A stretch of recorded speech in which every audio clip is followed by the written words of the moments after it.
Nuestro sistema nervioso central ya está habituado a la sustancia que estamos consumiendo. O sea que el cerebro ya se adaptó a esa sustancia y ya la necesita. Si tú se la quitas, va a tener una reacción. Si yo consumo cocaína, en el efecto de la cocaína voy a sentir mucha euforia, voy a sentir mucha seguridad, voy a estar muy contento. ¿Qué voy a sentir en la supresión? Depresión, paranoia. Inseguridad. Toda la paranoia que hay en la cocaína. Realmente el problema es todo lo que hay debajo del consumo. ¿Por qué llega una persona a la conclusión psíquica o a la conclusión emocional de que consumir es lo mejor que puede hacer en la vida? Bienvenidos a este su programa Aquí y Ahora con Francisco M. Tenemos un gran invitado de honor, el psicoanalista Tofi Sazón, especialista en adicciones, con este gran tema de mucho interés, muy tocado, pero muy poco informado a veces. Bienvenido, Tofi, por favor, ¿qué son las adicciones? Muchas gracias por la invitación, Francis, es un placer estar en este programa. Las adicciones, bueno, las adicciones se pueden pensar como una enfermedad. Desde hace muchos años la Organización Mundial de la Salud determinó que era una enfermedad, que tiene sus propios síntomas, sus propios signos y por lo tanto se puede pensar que es una enfermedad.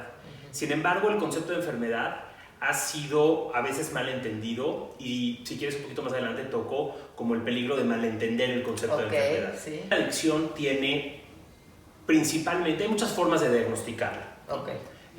Los psiquiatras la diagnostican de otra manera, los psicólogos a veces de otra, pero los adictólogos utilizamos casi siempre dos síntomas médicos para diagnosticarla y 4 síntomas psicológicos. El primero de los síntomas médicos es la tolerancia. ¿Qué quiere decir la tolerancia? La necesidad de consumir cada vez más sustancia para obtener el mismo efecto. Puede ser más sustancia o con mayor frecuencia, ¿no? Esto quiere decir el que empieza consumiendo una vez por semana, cada vez va a necesitar consumiendo con mayor frecuencia más veces por semana y más cantidad. A ver, ¿de qué tipos de adicciones estamos hablando? Porque eso creo que es importante definirlo. Mira, principalmente estoy hablando de adicción a alcohol y drogas.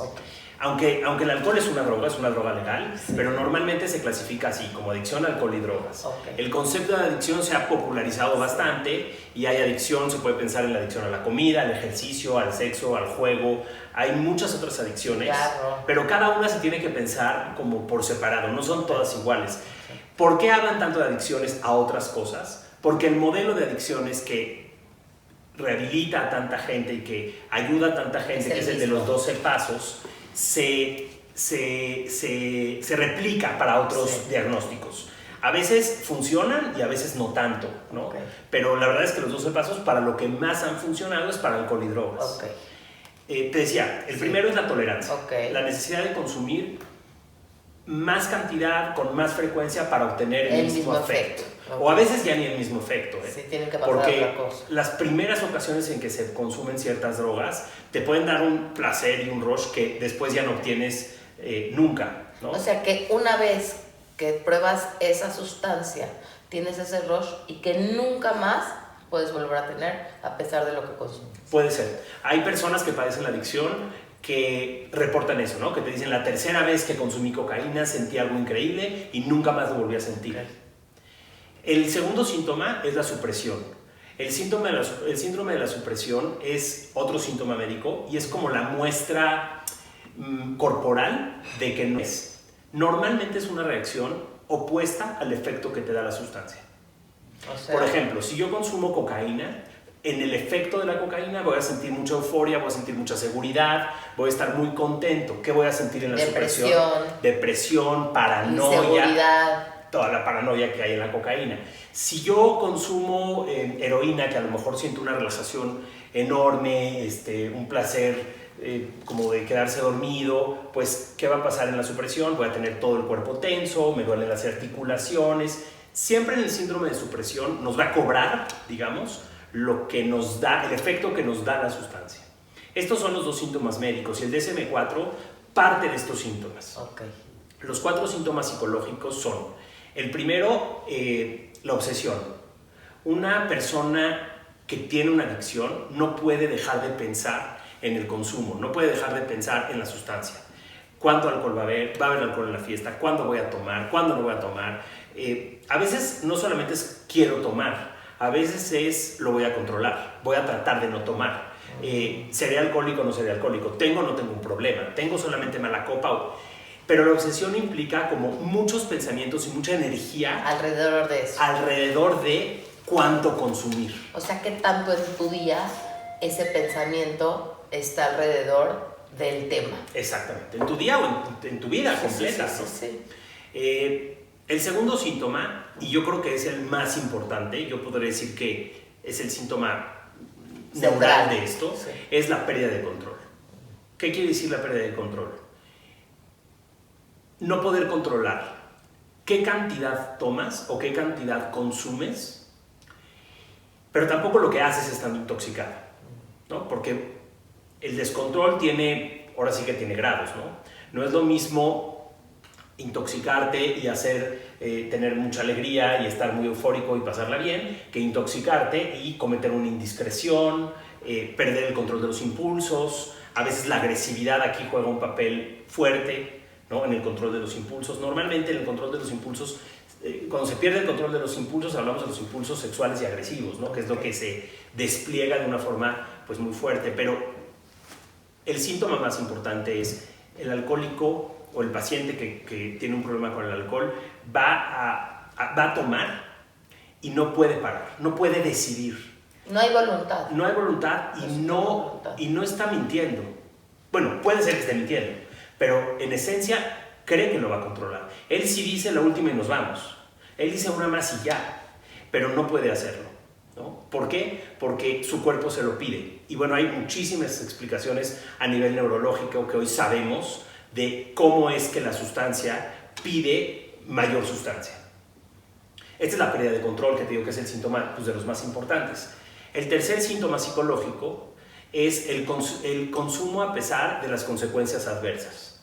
O sea, a pesar de que has tenido consecuencias por consumir, lo vuelves a hacer. Sí, uno pensaría que uno busca la calidad de vida, estar bien, ¿no? Como que eso sería la tendencia natural, ¿no? El bienestar. Y sin embargo esto, al final del día, no te genera consecuencias positivas, sino te genera un malestar, no tanto como tanto físico, emocional, familiar, a muchos niveles, ¿no? Claro.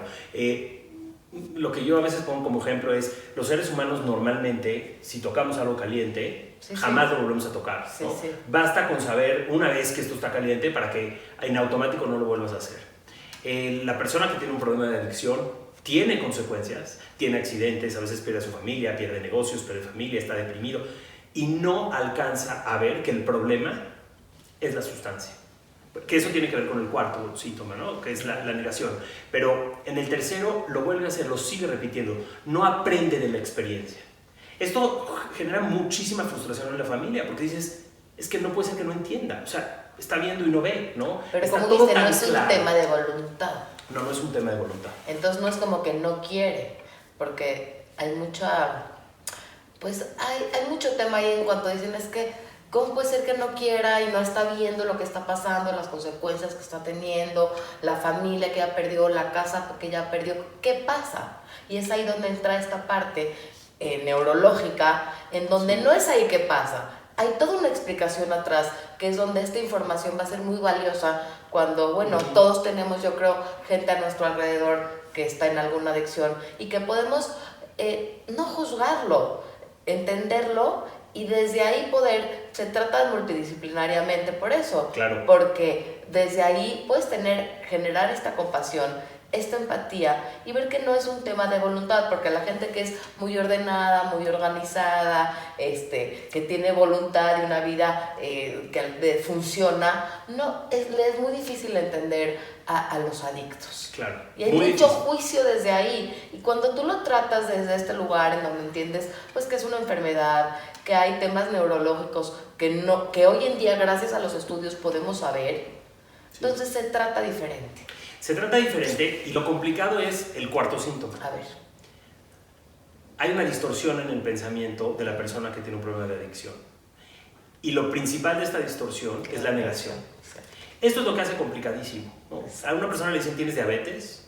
y pues lo puede negar un día, dos, va a pedir una segunda opinión, pero al final le cree al doctor. Y sigue un tratamiento. Y entonces, sigue hay un diagnóstico y hay un tratamiento. O no lo sigue, pero sabe que tiene diabetes y, y lo acepta. O sea, exacto. A lo mejor no lo asume y no se responsabiliza. Al total. Pero lo sabe. Y en el paciente adicto no. El paciente que tiene un problema de adicción no lo acepta. ¿Qué tiene que pasar para que puedan aceptar? Porque hay un cierto grupo de adictos que finalmente se recuperan porque llegan a este paso de la aceptación. Tienen que hacer algo que se llama conciencia de enfermedad. Esto de hacer conciencia de enfermedad es justamente poder unir el dolor que tengo en mi vida y las consecuencias que tengo con el consumo de alcohol. Muchas veces en las clínicas, la confrontación, en las clínicas de rehabilitación, la confrontación con las consecuencias de la adicción que tiene la persona son muy fuertes. Se usa mucho la confrontación justamente por eso, porque la persona puede decir, pero no tiene nada que ver, o sea, a mí no me corrieron del trabajo por esto, a mí me corrieron porque mi jefe me tiene envidia, ¿no? Y de verdad lo creen. Y de verdad lo creen. O el problema no es que yo me emborracho, el problema es que mi esposa llegó y me grita, ¿no? Claro. Esa es la distorsión. Entonces hay que hacer una conexión entre el dolor que tengo y poder conectar. El dolor que tengo y el sufrimiento que tengo tienen que ver con el consumo. En eso deben de estar enfocadas las clínicas. Las clínicas en un tratamiento que le llamamos tratamiento primario para hacer conciencia de enfermedad tienen que lograr justo eso, ponerle al paciente enfrente las consecuencias de su consumo para que él después pueda decidir, porque al final eso es algo importante. La conciencia de enfermedad no es algo que se va a dar automático y por lo tanto vas a consumir menos. Dejar de consumir es una elección consciente. Ahí sí hay voluntad. Sí. Entonces esto es muy importante porque te responsabilizas al unir todas estas situaciones, al concientizarlas, al asumirlas y al responsabilizarte. Sí. Entonces sí son varios pasos en los que ahí sí hay voluntad. Entonces esto es maravilloso porque bueno, ahí sí estamos hablando de una responsabilidad propia del paciente en donde él sí puede curarse. Sí, donde él puede detener el consumo. Exacto. Sí, porque hay un tema que nunca se cura un adicto, por eso es que no puede volver a consumir. ¿Qué opinas de esto? Bueno, esto es un tema muy polémico y muchas veces mal entendido. Okay. No se cura porque no puede volver a consumir porque la parte neurológica no se recupera, por decirlo así. Okay. Aunque tenga muchos años sin consumir, si vuelve a consumir, va a perder el control de nuevo. Okay. Pero toda la parte, digamos, psicológica sí se recupera. No se recupera la parte del sistema nervioso central, por decirlo así, pero toda la parte psicológica, la autoestima, la capacidad de funcionar, todo eso la sí se resolución de problemas, los vínculos. A veces los que no están de acuerdo en el concepto de enfermedad, justo lo que defienden es decir, ¿por qué le vas a decir a alguien que está enfermo toda la vida? Claro. ¿No? Pero es algo ahí no muy bien entendido. Sí, porque cargar con esto a lo mejor habría que redefinir la palabra, porque cargar con la emoción que genera el pensamiento de decir estoy enfermo y voy a ser un enfermo toda la vida, podría generar otras situaciones. Claro, sin embargo, hay que explicarlo correctamente, porque también saber que están enfermos muchas veces les da paz. Sí, es lo que detiene. Mucha gente dice, ok, ya entendí. Yo recuerdo cuando yo trabajaba en la clínica que los pacientes cuando llegaban y decían, tengo una adicción, se calmaban muchas veces. ¿Por qué? Porque aceptaban y entendían pues, la locura que estaban viviendo, ¿no? Si estoy viviendo una locura y de repente hay alguien que me explique y que me dice, a ver, no es que estás loco, es que tienes un problema, no puedes parar, no tiene que ver con tu voluntad, ¿no? Es que es poner en palabras, ¿no, Tofi? La importancia de la palabra, de ponerle palabras a lo que está pasando. Sí. Y fíjate, yo tengo una pregunta. ¿Por qué cierto grupo de personas cae en la adicción y otras no? ¿Qué se ha visto a través de los estudios que genera en una persona que pueda acabar en la adicción a pesar, por decir, hay un grupo de amigos que igual van al mismo antro, al mismo lugar, con la misma frecuencia y toman la misma cantidad? ¿Por qué habría ciertas personas que acabarían en una adicción y otras no? No sabemos. O sea, no hay una respuesta. No, tiene que ver, bueno, con tolerancia a la frustración, con la familia, con los vínculos. O sea, hay muchas cosas. Hay muchas cosas, pero nada ha sido concluyente. Si hubiera ya ¿Es un tema de suerte? Es algo, es algo multifactorial. Exactamente. Eso es lo que me gustaría que expliques un poquito. ¿Cuáles son todos esos factores? Porque hoy sabemos mucho de la adicción, pero muy poco de la prevención. Muy poco de la prevención. Entonces es lo que a mí también me gustaría como meterlo un poquito más a la prevención, porque ya que estás en la adicción, es como cuando rompes un florero. Volver a ponerle en cachitos es muy difícil, claro. Pero conservar ese florero podría ser mucho más fácil. Claro. ¿Por qué no le meten más a la prevención en vez de estar tan enfocados en la adicción? ¿Qué está pasando? Bueno, hay muchos motivos por el cual no se pone tanta energía en la prevención. Exacto. Uno de ellos es que la prevención no ha resultado tan efectiva como hubiéramos querido. La prevención, si bien existen buenas campañas y muy buenos preventólogos, la adicción corrió mucho más rápido que lo que la prevención pudo hacer. ¿Sí? O sea, no hemos tenido muestras claras de que la prevención prevenga. Sí, okay. Sin embargo, ahora se han hecho, o sea, hay estudios un poco más recientes, sí. Y todo el trabajo que tiene que ver con el apego es algo que sí está demostrando algo de resultados. El apego no tanto materno. El apego, lo que tiene que ver con el apego emocional, o sea, de la mamá con los niños. O sea, porque yo estaba escuchando de Monte Fénix, estaba leyendo un artículo de Monte Fénix que decía, la educación y la prevención comienzan en la escuela, en preescolar, y se trabaja desde la casa, desde la comunidad y desde la escuela. Sí. O sea, son esas tres situaciones. Sí. Pero me llamó mucho la atención que dijera que se empieza en preescolar, que tendrían que hacerlo como una materia desde preescolar, primaria, secundaria, prepa, ¿no? Que de alguna manera es una educación que tiene que venir desde que los niños son chiquitos. Y la educación no tiene que ser, vamos a enseñarle lo que son las adicciones a los niños de preescolar. Exactamente, hablo de valores. Tiene mucho que ver con el cuidado al cuerpo. Exactamente. El cuidado al cuerpo, el respeto al cuerpo del niño. Exacto. El respeto, el honor. El honor y el respeto a qué es el niño, ¿no? Por ejemplo, golpear a un niño transmite un mensaje de que su cuerpo no es importante. Exacto. Después no le podemos pedir que respete su cuerpo y que no se meta cosas, ¿no? Entonces, el cuidado corporal, el cuidado en la alimentación, el cuidado con el medio ambiente que hay en el niño, tiene mucho que ver. Sí. Ahora, el apego no es exactamente lo mismo, no es lo mismo que o usar el apego para prevenir que el vínculo. No tiene que ver con la calidad afectiva, sino con el vínculo seguro que tenga o no el niño. Perdón, con el apego seguro que tenga el niño. Las alteraciones en el apego, y el apego tiene que ver con la forma en que el niño se autorregula, con la forma en que el niño se calma. Exactamente. Estrategias que tienen que ver para que la mamá calme al niño de una manera positiva, entonces eso sí nos puede ahorita prometer algo de prevención. Exactamente. Mucho tiempo se hizo información, ¿no? Se informaba en los alumnos de secundaria, en los alumnos de prepa, qué hacen las drogas. Eso no ayudó tanto. La prevención que más, ahorita por lo menos la que a mí me hace sentido, es la que tiene que ver con cómo el niño autorregula sus emociones. ¿Por qué? Porque después vamos a ver que hay una falla en todos los pacientes adictos en la autorregulación emocional.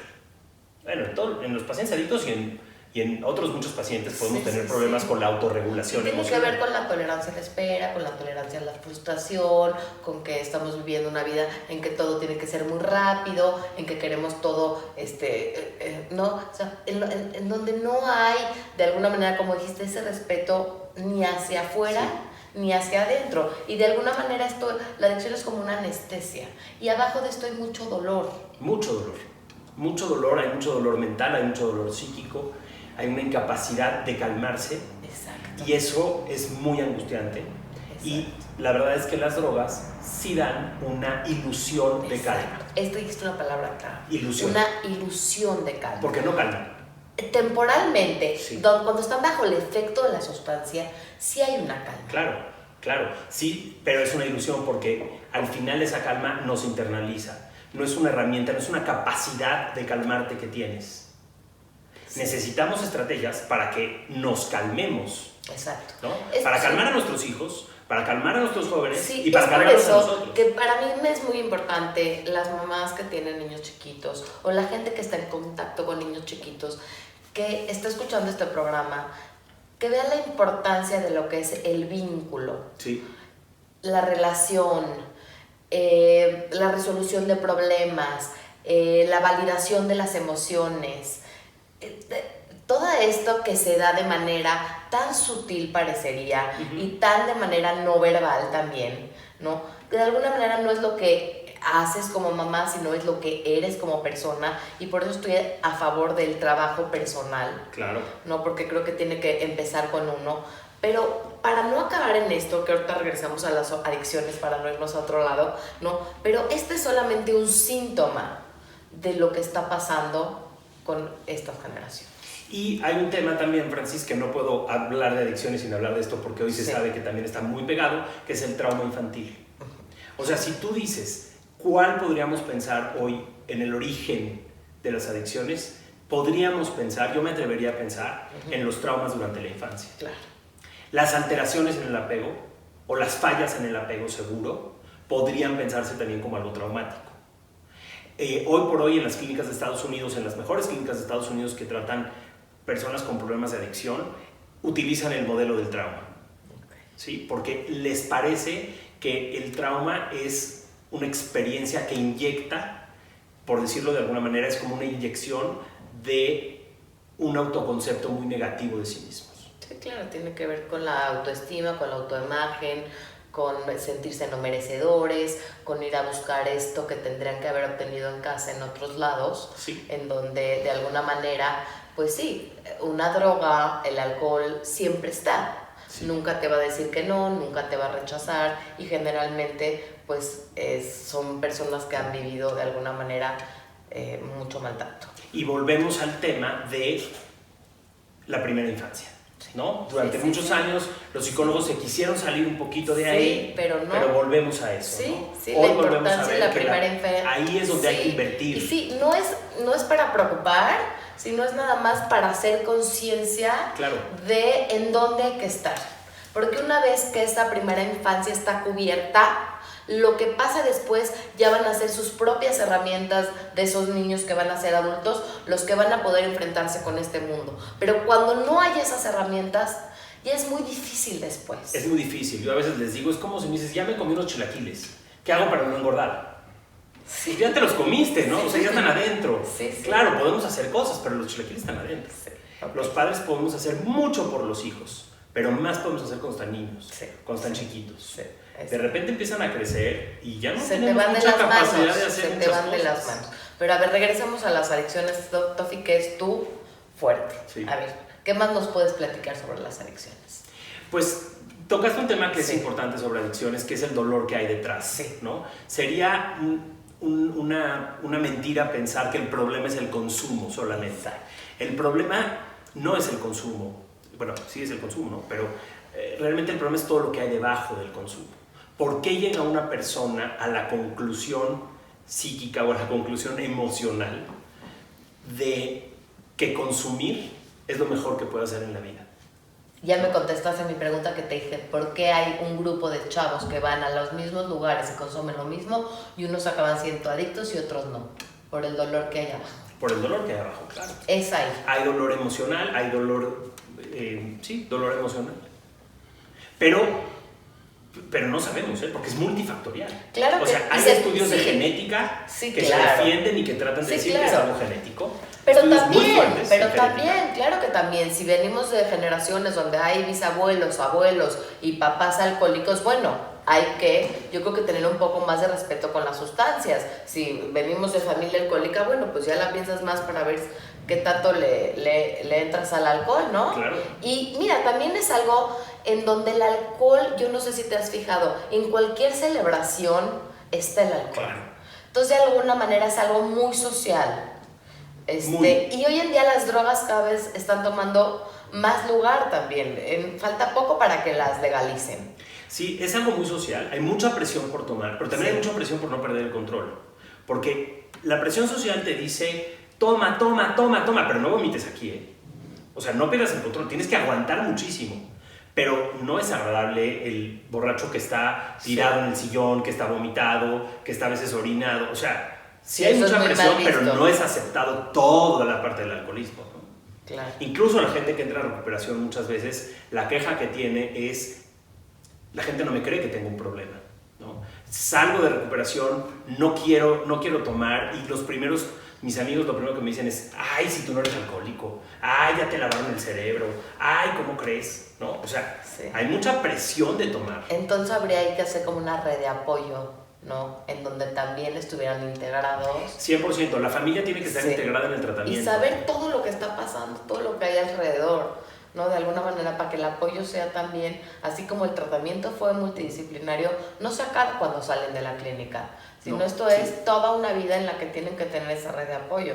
Que imagino, bueno, los programas, pues yo no soy una experta, pero me imagino que se trata así. Sí, de hecho, ahorita que hablabas, estaba yo recordando que cuando yo trabajaba en una clínica, había una empresa que mandaba muchos empleados ahí. Y la empresa tomaba un lugar importante en el tratamiento. Incluso iba a los encuentros familiares, iba a las terapias familiares, y la empresa permitía, por ejemplo, que los pacientes vayan al tratamiento continuo, que vayan a sus terapias, les daba como prestación pagarles el tratamiento a veces también, y el índice de recuperación de sus pacientes era altísimo. ¿No? ¿Por qué? Porque tenían una red de apoyo. Claro. Ahora, ¿qué está pasando que cada vez el alcoholismo está en aumento a pesar de la información que tenemos de lo que causa? Híjole, justamente como sociedad tenemos mucho que pensar, ¿no? Tenemos mucho que cuestionarnos qué está pasando, por qué nuestros jóvenes encuentran tanto placer en el alcohol versus otros placeres que podría haber, muy creativos, deportivos, ¿no? Claro, es lo que te decía, las campañas de prevención no han resultado como hubiéramos querido, la información no es suficiente. A mí me tocó, bueno, en mi época, venían, por ejemplo, a darnos pláticas de gente a lo mejor que había tenido un accidente por haber tomado con efectos del alcohol, y que había perdido a lo mejor todas sus capacidades, estaba en silla de ruedas, y sí era muy impactante en el momento, pero a los 2-3 días pues ya se te había olvidado y ya sigues con tu vida diaria. Ese tipo de prevención funciona para un tipo de población, para los que están sufriendo por consumir, para los que ya se sienten conscientes, escuchan a un adicto en recuperación hablar y les da esperanza. Ese tipo de prevención sí funciona para eso, pero no para una escuela, porque muchas veces incluso como adolescente puede ser, y se ha visto que estos testimonios son una figura muy idealizada, ¿no? Viene como, wow, llegó aquí a la escuela Superman, que sufrió muchísimo y se salvó. No, entonces, se salvó, lo ves en silla de ruedas y no, o sea, y se salvó, sobrevivió, pero la calidad de vida que lleva, ¿no? Claro. O sea, como ver el tema de las consecuencias, porque yo creo que sobre todo en la adolescencia hay mucha omnipotencia. Mucha omnipotencia. Y entonces de alguna manera ellos sienten que a ellos nunca les va a pasar, que aunque ellos... hoy está el Uber, están choferes, han tomado otro tipo está el alcoholímetro que de alguna manera ha funcionado, ¿no? Pero como que a ellos nunca les va a pasar que tengan un accidente por tomar o que vayan a acabar en ningún tipo de clínica, y ellos van a poder seguir tomando eternamente sin ninguna consecuencia. Así es. Y entonces ahí está la consecuencia de alguna manera y la están viendo. Pero ¿qué pasa? Que salen de la plática, también no hay una continuidad, ¿no? Como que no puede ser algo aislado. Y es que tocaste un tema muy interesante, que es los adolescentes y las adicciones, que es muy diferente. Y que es tu fuerte. Y que también me gusta mucho, ¿no? Sí. Que es muy diferente un adolescente adicto, un adolescente que está probando con sustancias, o un adolescente que tiene problemas de adicción, y un adulto que tiene problemas de adicción. Es distinto el tratamiento, es distinto la motivación por la cual lo hace, también es diferente. A ver, y hay que tomarlo. Dame un ejemplo de cuál es la diferencia de un adulto que toma, adicto, y de un adolescente que toma. Un adolescente está en un proceso de construir su identidad y de separarse de los padres, de sentir autonomía. Y en este proceso, las sustancias se la pueden otorgar.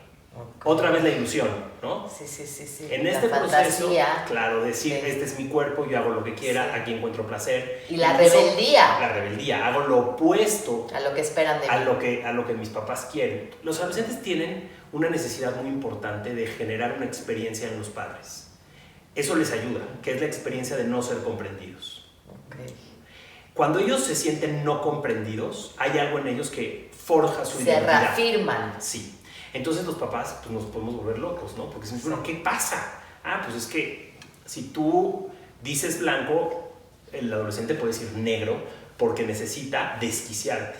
Y si alguien sabe cómo desquiciarnos, son ellos.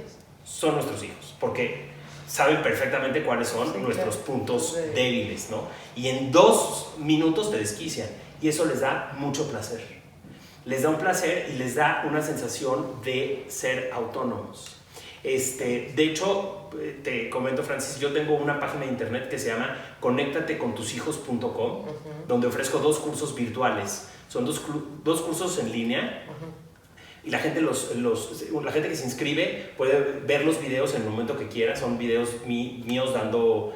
tengo 2 cursos, uno de qué son las adicciones y uno del proceso adolescente, que se llama Hijos Adolescentes, donde explico todo el proceso adolescente. Ajá. Y es muy interesante. Bueno, lo disfruté mucho haciéndolo. No, yo estoy disfrutando escuchándolo porque de alguna manera hace todo el sentido, porque claro, si a través de hacer lo opuesto ellos se van a reafirmar y sabemos que es un proceso natural, que es lo que toca, pues te da paz. Claro. De alguna manera, pues es lo esperado. Entonces, pues sí, pues para allá van y hay que permitirles, siempre y cuando yo creo que no atenten contra ellos. Claro, no hay porque, límites. O sea, y hay que ponerles límites. Sí, y también es lo esperado. Necesitan esos límites, porque así como están esperando hacer lo opuesto, están esperando que estés ahí para ponerles el límite. Y tenemos que ponerles límites, porque si no los ponemos, se desorganizan. Exacto. Y ahí pueden caer también en adicciones importantes, ¿no? Si bien el consumo puede ser algo esporádico en un adolescente, ahí el riesgo es que se pueda convertir en una persona adicta. Okay. Y ahí generar la adicción. Okay. Y ahora ¿y el adulto adicto? No necesariamente está buscando el adulto reafirmarse ni algo que tenga que ver con su proceso de diferenciación, aunque como adultos podemos estar en un proceso adolescente también. Sí, en alguna crisis, alguna pérdida, algún duelo, lo que sea ahí. Ahí es donde puede entrar, ¿no? Como en algo que tiene que ver con, pues sí, como dices tú, con duelos o con formas de responder ante el estrés, ante la angustia. Ahora, es más difícil caer en una adicción en una edad adulta que en una edad adolescente por la vulnerabilidad emocional. No solo por la vulnerabilidad emocional, sino por la sensibilidad que tiene el cerebro. Sí, él no se acaba de desarrollar en la adolescencia. Entonces se puede convertir en un cerebro adicto, por decirlo de alguna manera, más rápido. Sí, es por eso que hay que tener mucho más cuidado cuando tenemos niños o adolescentes en casa. Sí, entre antes consumen alcohol o antes consumen marihuana, se sabe que son más propensos. Sí, fíjate que hay algo que hacen muchos papás que es, bueno, que lo pruebe conmigo, yo le voy a enseñar para que tenga más aguante. Y eso me parece fatal porque creo que estamos, y los que lo hacen, en una edad muy equivocada, porque tú ofrecerle alcohol a tu hijo o droga a tu hijo en una edad temprana lo hace más propenso a caer en una adicción. Claro. Por supuesto. Entonces hay muchas creencias que tenemos que hacían antes, que hoy en día se sabe que son mucho más dañinas. Así es. Entonces, bueno, dime, Tofi, ¿dónde estás dando, aparte de tus 2 páginas? Una, conéctatecontushijos.com. Esa es la de adicciones y la de adolescencia. Sí, ahí mismo, en esa misma página vienen los 2 cursos. Conéctatecontushijos.com, ahí están las 2, adolescencia y adicciones. Sí. ¿Y qué otra cosa nos puedes ofrecer o dónde te podemos encontrar? Bueno, voy a ir sacando más cursos en esta página de conéctatecontushijos.com. Mi plan es ir sacando cada vez más cursos. Tengo algunos planes, pero todavía no están concretos de qué cursos vamos a seguir sacando ahí. Bueno, pues para que regreses. Claro, con mucho gusto. Podemos tocar el tema de adolescentes, que es también muy necesario y muy interesante. Sí. Muchas gracias por estar aquí. También. Bueno, de apego, bueno, me encanta. Y muchas gracias, Tofi. ¿Hay algo más con lo que quieras cerrar? No, muchas gracias por la invitación. A ti. Gracias a todos y compartan.